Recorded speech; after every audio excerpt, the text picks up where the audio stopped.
कैसे हैं आप लोग। चलिए आज हम लोग एक और क्वेश्चन सॉल्व करना स्टार्ट करते हैं। यह क्वेश्चन सॉलिड मैकेनिक्स से पूछा हुआ ये क्वेश्चन है और यह क्वेश्चन 2017 में 2 मार्क्स के लिए गेट में पूछा गया था। ठीक है, तो क्वेश्चन एक बार देख लेते हैं। क्वेश्चन क्या कह रहा है, तो क्वेश्चन में कह रहा है कि 2 metre long axial loaded mild steel rod of 8 mm diameter. एक कोई रॉड है जो 2 मीटर लॉन्ग है, एक रॉड है जो 2 मीटर लॉन्ग है और उसका डायमीटर 8 mm है। Exhibits the load displacement behaviour as show in the figure. यहाँ पर एक ग्राफ दिया हुआ है जो लोड और डिस्प्लेसमेंट का ग्राफ है, जो लोड वर्सेस डिस्प्लेसमेंट का ग्राफ है। इस ग्राफ को देखिए 0 से स्टार्ट हो रहा है और 2000, 4000, 6000 ऐसे होते हुए 14000 तक जा रहा है। और एक्स एक्सिस में यह 0 से स्टार्ट हो करके 1 2 3 4 होते हुए यह 10 mm तक जा रहा है। तो कह रहा है assume the yield stress of steel. Yield stress इस 2 मीटर लॉन्ग स्टील का दिया हुआ है कितना, 250 मेगा पास्कल, 250 मेगा पास्कल दिया हुआ है। और कह रहा है the complementary strain energy stored in the bar up to its elastic behaviour will be. Question पूछ रहा है स्ट्रेन एनर्जी किस में, तो इस स्टील रॉड में। तो स्ट्रेन एनर्जी के बारे में मैंने आप लोगों को प्रीवियस लेक्चर में बताया हुआ है। उस प्रीवियस लेक्चर में मैंने बताया है कि स्ट्रेन एनर्जी क्या होता है। तो strain energy area under the graph, किसके बीच का ग्राफ होता है, तो लोड वर्सेस डिस्प्लेसमेंट के। स्ट्रेन एनर्जी होता है area under the graph load versus displacement graph जो होता है उसका एरिया क्या देता है, तो स्ट्रेन एनर्जी देता है। तो यहाँ पर एक्सियल लोड तो दिख रहा है, डिस्प्लेसमेंट भी दिख रहा है, इसका एरिया हम लोग निकाल लेते हैं तो क्या होगा, हम लोग का स्ट्रेन एनर्जी मिल जाएगा। लेकिन यहाँ पर पता नहीं चल रहा है कि एरिया कहाँ तक हम लोग निकालें। ठीक है, तो देखिए एरिया निकालने के लिए यील्ड स्ट्रेस का वैल्यू दिया हुआ है स्टील का। यील्ड स्ट्रेस का वैल्यू कितना है, 250 मेगा पास्कल। तो इस 250 मेगा पास्कल यह जो दिया हुआ है यील्ड स्ट्रेस का वैल्यू, तो इस यील्ड स्ट्रेस से हम लोग क्या निकाल सकते हैं, लोड का वैल्यू निकाल सकते हैं।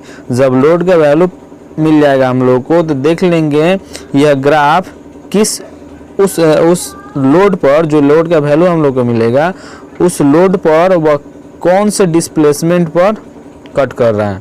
मान लीजिए अगर यह 250 मेगा पास्कल स्ट्रेस के लिए लोड का वैल्यू 1250 आ गया, मान लेते हैं ठीक है, कि अगर यह 250 मेगा पास्कल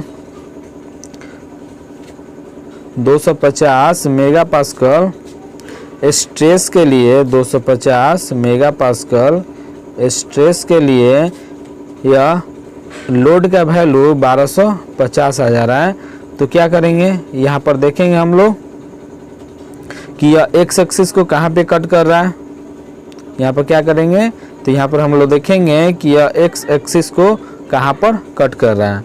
तो देखिए जब यहाँ पर हम लोग को 250 या 1400 या समथिंग या 1200 जो भी हम लोग को स्ट्रेस का वैल्यू मिलेगा तो उसको हम लोग यहाँ पर एक लाइन खींचेंगे, एक लाइन ड्रॉ करेंगे जहाँ पर भी हम लोग का लोड का वैल्यू मिलेगा और देखेंगे कि यह एक्स एक्सिस पर कहाँ पर कट कर रहा है। तो हम लोगों को क्या मिल जाएगा, वाई एक्सिस और एक्स एक्सिस पर एक्स एक्सिस का कोऑर्डिनेट मिल जाएगा। जब इस तरह हम लोग को मिल जाएगा तो एरिया निकाल सकते हैं 1/2 इंटू लोड इंटू डिस्प्लेसमेंट ऐसे निकाल सकते हैं हम लोग। ठीक है, तो चलिए देखते हैं आगे हम लोग को क्या गिवन है उसको देख लेते हैं।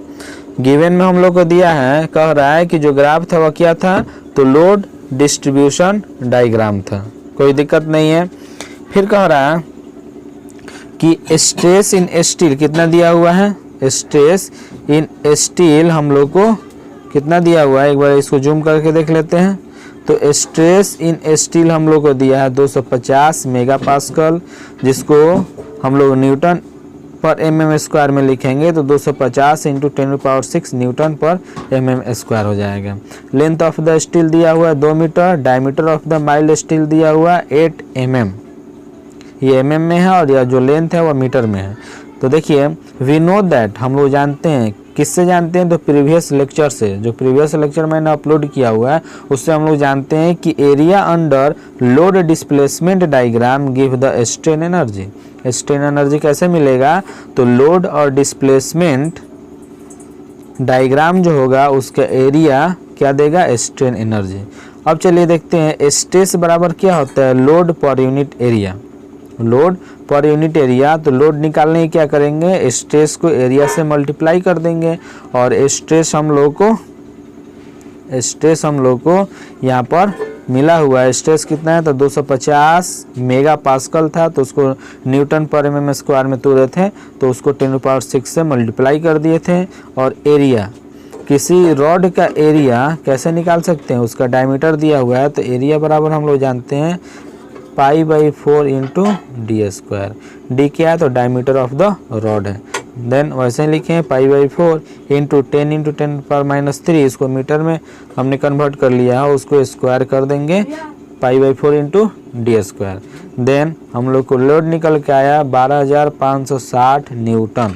देन स्ट्रेन एनर्जी क्या होता है, स्ट्रेन एनर्जी होता है 1/2 इंटू लोड इंटू डिस्प्लेसमेंट। ठीक है, तो देखिए 12,560 लोड के लिए हम लोग को डिस्प्लेसमेंट कितना मिलेगा, देखिए यहाँ ग्राफ में देखिए जो लोड हम लोग निकाले हैं 12,560, उस लोड के लिए ये मान लीजिए यहाँ पे कट कर रहा है, तो इस लोड के लिए डिस्प्लेसमेंट कहाँ कट कर रहा है, यहाँ पे, तो ये वैल्यू कितना है, तो 2.5 क्या है, mm है। कोई कन्फ्यूजन नहीं होना चाहिए। आगे चलिए देख लेते हैं, चलिए इसको थोड़ा सा जूम कर लेते हैं और देखते हैं। ये देखिए, तो इसका एरिया निकाल लेते हैं। एरिया निकालेंगे तो स्ट्रेन एनर्जी मिलेगा, तो एरिया क्या होगा 1/2 इंटू लोड इंटू डिस्प्लेसमेंट। तो 1/2 इंटू लोड कितना निकाले हैं, 12,560 न्यूटन। देन यहाँ 12,560 लिख दिए और 2.5 mm, 2.5 mm में इसको क्यों लिखे हैं, क्योंकि हम लोग को जो वैल्यू निकालना है स्ट्रेन एनर्जी का वो न्यूटन mm में निकालना है। ठीक है, ये वैल्यू आ जाएगा 12,570।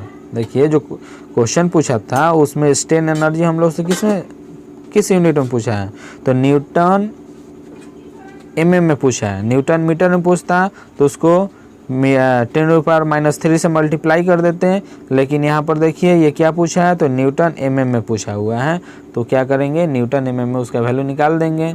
ठीक है, कोई कन्फ्यूजन नहीं होना चाहिए। उसका वैल्यू न्यूटन mm में कितना आया, तो न्यूटन mm में उसका वैल्यू आया 15,700 न्यूटन mm। ठीक है, कोई कन्फ्यूजन नहीं होना चाहिए। आई होप, मैं आशा करता हूँ कि मेरा लेक्चर आप लोगों को अच्छा लगा होगा। तो प्लीज़ आप लोग इस वीडियो को शेयर कीजिए, चैनल को सब्सक्राइब कीजिए और इस वीडियो को लाइक कीजिए। Thanks for watching.